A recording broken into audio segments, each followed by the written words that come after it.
Komanda wanaweza kuanza kabina hapo.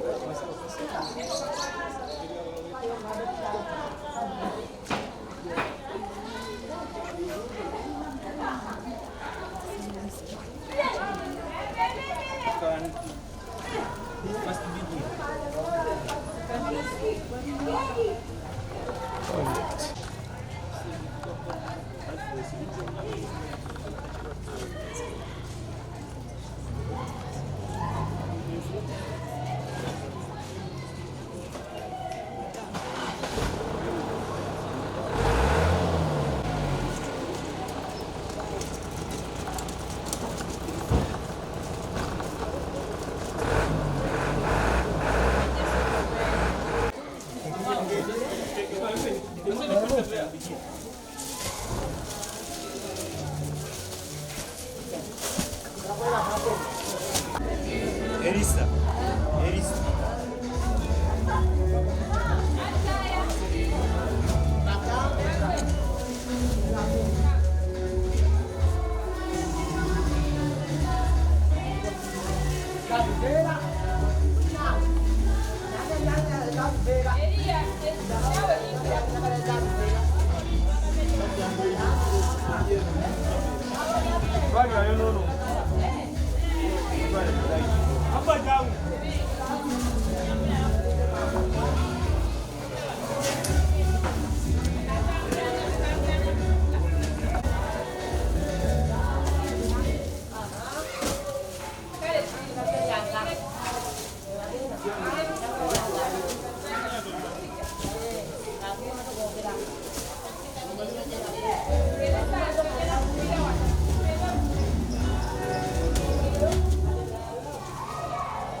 Are you sure? We are seeing you there. You face the other side.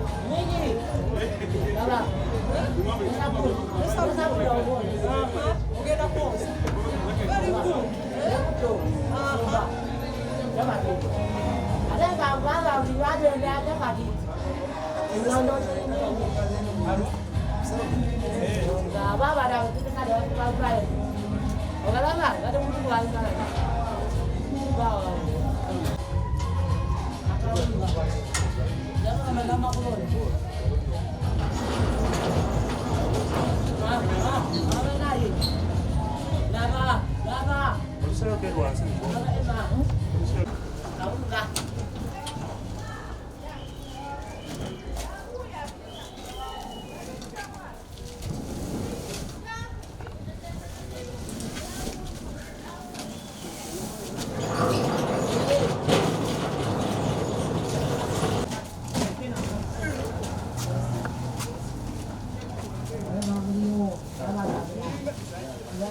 We'd like to request the deputy head teacher to come and call the head teacher. Then the head teacher will call the team leader to talk to us.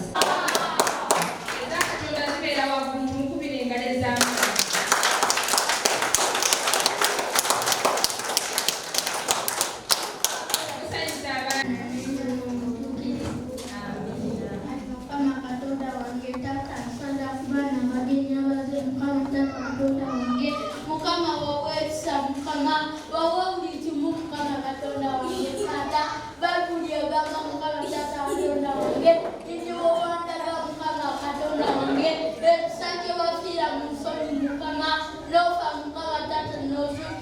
Mukama era bana abantu batase Mukama obabere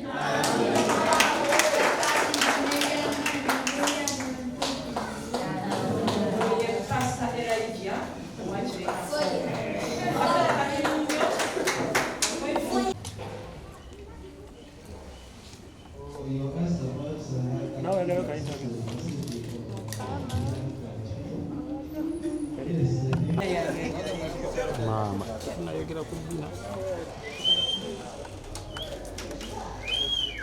Wali tukubye dda.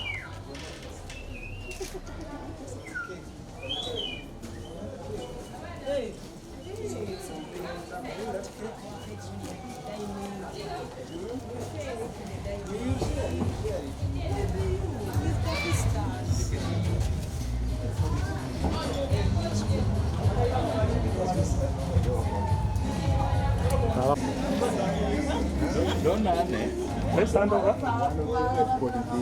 You can hand over now.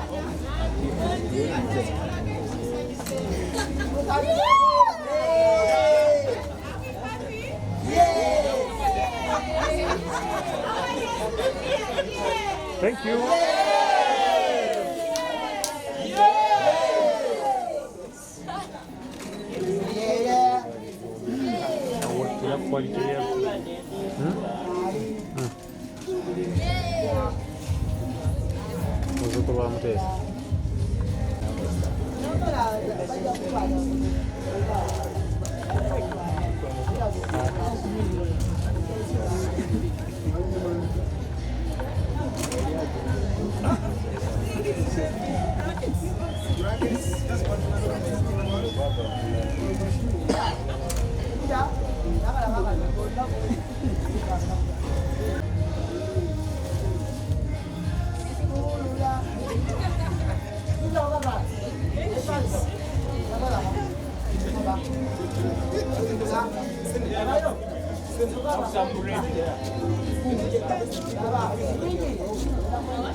I am Lona Allen Nasima. It's not loud enough. Pardon? Okay. I am Lona Allen Nasima, Senior Human Resource Officer from the Ministry of Defense and Veteran Affairs. Today we are at Chireka, home of the mentally handicapped, to commemorate Africa Public Service Day. As a ministry, we chose Chireka, home of the mentally handicapped, to do our corporate social responsibility. And as a ministry, we have donated some items to the home. These items include 30 mattresses, 30 pairs of bed sheets, and 30 blankets. We have also donated food items, which are rice, posho, sugar, beans, cooking oil, and bread. We have also donated hygiene materials in the form of pampers and pads. We also donated cleaning materials, which include liquid soap, detergent, disinfectant, and bar soap. As a ministry, we chose Chireka, home of the mentally handicapped, because we know the challenges that most of these homes go through. And we thought that we could be able to contribute something little to make the lives of these children better. Thank you.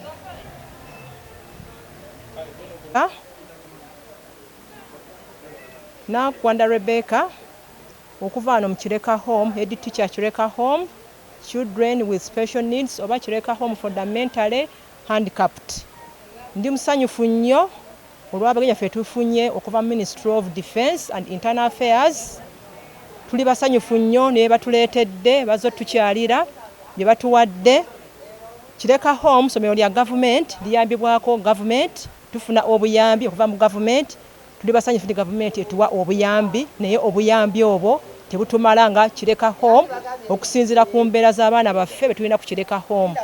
Tulina abaana ab'ebika ebyenjawulo ku Kireka Home betukuuma wano. Tuli basanyufu nnyo olw'emitendera batuleetedde.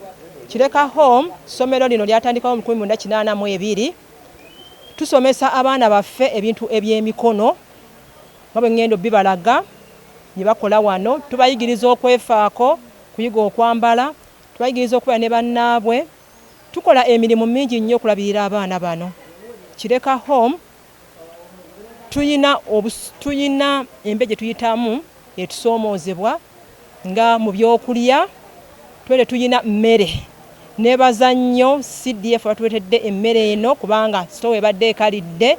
Mbebaza bebale tuwa byakulya, bebale tuwa detergents, bebale tuwa blankets kubanga abazadde abasinga batuwe abaana wano naye tebaleetya bintu by'abaana byakukozesebwa.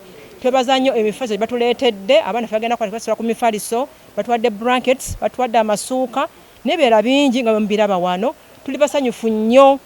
CDFOye mwebale nnyo, mwebalire ddala. Nsaba okusaba kwange nga nsaba eri gavumenti kulaba nga bayamba Kireka Home kubanga embe gye tulimu si ya mulembe. Abaana baffe tubajjanjabira, tubatwala mu malwaliro nga Butabika, Naggulu ne Mulago. Naye tusangayo okusoomoozebwa kusooka abaana baffe okufuna obuyambi. N'abaana okubatambuza tubatuusa mu malwaliro genjogedde si byangu. Kozesa boda tukupangisa emmotoka. Nsaba obuyambi obw'okufuna ambulance tusobole tuddusa abaana baffe okufuna obuyambi malwaliro ago genjogeddeko. Embeera ya Kireka Home bwetyo bweri mu nsonga y'entambula. Ennaku z'omwezi nga 12 mpita buli muntu yenna gyali, ab'ebitongole, aba defense, aba ministries mwenna, buli muntu yenna asobola okutuyamba Kireka Home fundraising kufuna ambulance ne tuyambeko okutwala abaana baffe mu malwaliro, okuyamba obulamu tufuna engeri, tufuna okusoomoozebwa mu makubo mwe tuyita twala abaana mu ddwaliro. Kireka Home kati tulina abaana 85. Abaana 85 buli mwana ayina obukosefu bw'ayina. Tulinamu abali physically, tulinamu abali mentally, tulinamu letasobola kwekolera. Tulina abaana be batusuulira. Baliwo abaana 11 gano ge maka gaabwe we babeera. Ne mu Luwummula ssomero erivunaanyizibwa okulabirira abaana abo. Tufuna obusoomoozebwa bw'abazadde okukima abaana okubajjaayo awaka. Naye olubeera lutala abazadde abamu bakoowa abaana baabwe. Nsaba obuyambi buli asobola yenna, ate ne neebaza organizations ezisobola otuyamba, Rotary Club, Stanbic Bank, ne Kinoomu n'amasomero gasobodde otubeererawo. Bannange nsaba obuyambi Ministry of Defence okubeera nga abaana baffe babayambako, tusobola obbanjanjabirako mu malwaliro aga defence. Composed of staff from the Ministry of Defence and Veteran Affairs. We have staff from the Joint Staff Political Commissariat. We have staff from the Commissariat of Civil Military Relations. And then we have the team from the Public Information. Yes, from the Public Information. We are all joined together as under the Ministry of Defence and Veteran Affairs, each with specific tasks. Yes, please.